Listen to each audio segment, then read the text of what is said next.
মজুমদার কারোপ্র্যাকটিক খালেদা ইয়াসমিন বাড়ি পুরানো ঢাকায়। তো উনি সমস্যা হলো ওনার হাঁটু হিপ জয়েন্ট। এখন উনি প্রথমে দেখাইছেন কোথায়? ইবনে সিনাতে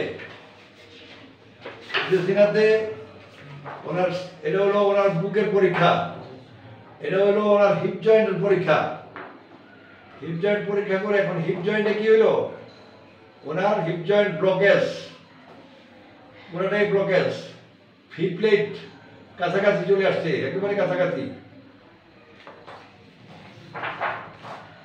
অপরদিকে সিআরপি সাভার না মিরপুর সিআরপি মিরপুর, তারা বলছে ওনার কি ভর্তি হইতে কতদিনের জন্য ভর্তি হইতে? মিনিমাম 15 থেকে 1 মাস। এই যে হিপ, এইটা দেখাও, এটা দেখাও। এই ওনার হিপ জয়েন্টের সমস্যা ওদের রিপোর্টে। এখন আমার বুঝতে অনেক কষ্ট হয় যে হিপ জয়েন্ট ব্লকেজ রোগীটাকে থেরাপি দিয়ে কি করবেন। তো জানি না, এটা ওনারা ভালো বুঝেন, আমি কম বুঝি। তো আমার কাছে উনি আসছেন আজকে প্রথম দিন, প্রথম সেশন ওনার চিকিৎসা করি হাঁটু এবং হিপ জয়েন্ট। তো এইটা করার পর এখন আপনি পাটা এখানে তোলেন, তো আপন তোলেন, চাপ দেন, চাপ দেন। এটা কি পারতেন না? কতদিন পারেন নাই? 1.5 বছর পারে নাই। আচ্ছা, ওইটা তোলেন।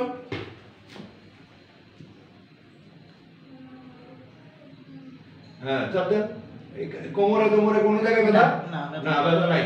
তা আজকেই আমরা ওনাকে ছেড়ে দিতেছি 1 সপ্তাহের জন্য। ওনার হয়তো আরো 3-4টা চিকিৎসা লাগবে। উনি ঢাকা থেকে কষ্ট করে কুমিল্লা পর্যন্ত আসার জন্য আমরা ওনাকে ভালো থাকার ব্যবস্থা বা ব্যবহার করতে পারি নাই। তাছাড়া উনি আমার পুরানো রোগী। উনি এখন থেকে 1.5 বছর আগে আসছিলেন কোমর ব্যথা নিয়ে, কোমরের সমস্যা বলা হয়েছিল অপারেশন করার জন্য, সেটা থেকে উনি মুক্তি পেয়েছেন। এরই মধ্যে কোনো একজন ডাক্তার সাহেব আমাকে চিনতে চাইছেন। তো চিনতে চাইছেন, উনি কোথায় বসেন? সম্ভবত ইবনে সিনায় বসেন। তো উনি আমাকে আমার নাম্বার চাইছেন, আমার নাম্বার ওয়েবসাইটে দেওয়া আছে। তো ওনারা একটু খুঁজে নিলে ভালো হয়, এই কারণে যে আমাদের এই রুগীটা ঢাকা থেকে আসতে মিনিমাম 8-10 হাজার টাকা গাড়ি ভাড়া আপনার খরচ হয়ে যায়।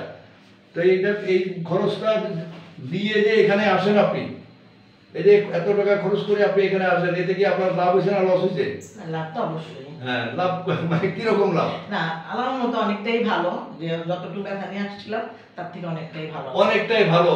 আমরা ওষুধের মধ্যে এই মাত্র একটা সাপোজিটরি দিলাম, এই তো এই মাত্র একটা সাপোজিটরি দিলাম, প্রোগ্রাম 50,000। কারণ আমাদের কাজের একটু ব্যথা আছে, আমাদের কাজের একটু ব্যথা থাকে, এই কারণে ওনাকে একটা দিলাম। আর সম্পূর্ণ অ্যাডজাস্টমেন্ট আমাদের কাজ। ঠিক আছে, খোদা হাফেজ। আপনার যখন একেবারে পূর্ণাঙ্গ সুস্থ হয়ে আপনি সিঁড়ি দিয়ে বাইয়া দৌড়াইয়া দেখবে, তখন আমরা আরেকটা ভিডিও দেবো। খোদা হাফেজ।